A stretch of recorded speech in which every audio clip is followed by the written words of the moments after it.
আজকে আমি সেমাই আর আম দিয়ে কেক বানাবো। আমরা তো ময়দার কেক সবসময় বানিয়েই থাকি, একবার এইভাবে সেমাই দিয়ে বানিয়ে দেখতে পারেন।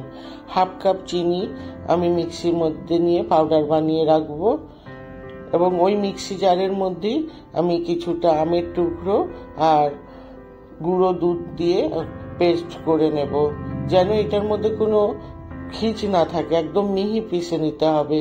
এবার একটা বাটির মধ্যে যে চিনিটা গুঁড়িয়ে রেখেছিলাম, চিনিটা আর 1/2 কাপ দই, টক দই এটা হবে, তো খুব ভালো করে মিলিয়ে নেব। খুব ভালো করে মিলিয়ে নিতে হবে যেন এটার মধ্যে কোনো দানা না থাকে। এবারে আমি ওইটার মধ্যেই 2 কাপ সেমাই দিয়ে দেব, দিয়েও খুব ভালো করে মিলিয়ে নেব। এভাবে খুব সুন্দর করে মিলিয়ে নিতে হবে।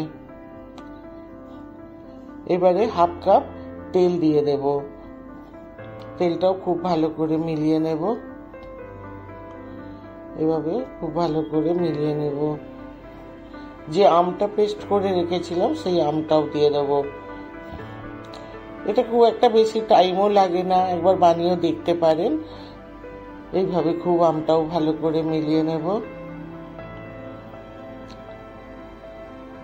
দিয়ে 1 চামচ বেকিং পাউডার, 1/2 চামচ বেকিং সোডা দিয়েও খুব ভালো করে মিলিয়ে নেব। যদি এই সময় মনে হয় কাজু কিশমিশও দিতে পারেন। এভাবে খুব ভালো করে মিলিয়ে নিতে হবে। এবারে একটা কেকের টিনের মধ্যে একটু তেল লাগিয়ে নেব, ওপর থেকে বাটার পেপার দিয়ে দেব, দিয়ে আবার একটু ব্রাশ করে নেব তেল দিয়ে। দিয়ে আমি মিশ্রণটা ঢেলে দেব। এভাবে মিশ্রণটাকে ঢেলে দিতে হবে, দিয়ে একটু ট্যাপ করে নিতে হবে যাতে ওর মধ্যে যতটা হাওয়া আছে যাতে বেরিয়ে যায়। এবারে একটা কড়াইয়ের মধ্যে কিছুটা জল দিয়ে ফুটতে দিয়েছিলাম, উপর জলের মধ্যে একটা স্ট্যান্ড দিয়ে কেকের টিনটা দিয়ে ঢেকে দিতে হবে। এই সময় গ্যাসটা একদম আস্তে করে দিতে হবে। 20-25 মিনিট পর্যন্ত বেক করে নিতে হবে। নেওয়ার পর দেখতে হবে একটা চাকু ঢুকিয়ে যে গায়ে লেগে যাচ্ছে কিনা, সেই হিসাবে নামিয়ে নিতে হবে। ঠান্ডা হয়ে যাওয়ার পর হাত দিয়ে চারিদিক থেকে ছাড়িয়ে নিতে হবে, নিয়ে একটা থালার উপর এইভাবে উপর করে এটাকে বের করে নেব। এবারে কাগজটা উপর থেকে উঠিয়ে নেব, দেখুন কি সুন্দর হয়েছে। এবারে আমি এগুলোকে পিস করে নেব। একটু ঠান্ডা হওয়ার পর কাটতে হবে, নাহলে ফেটে যাবে।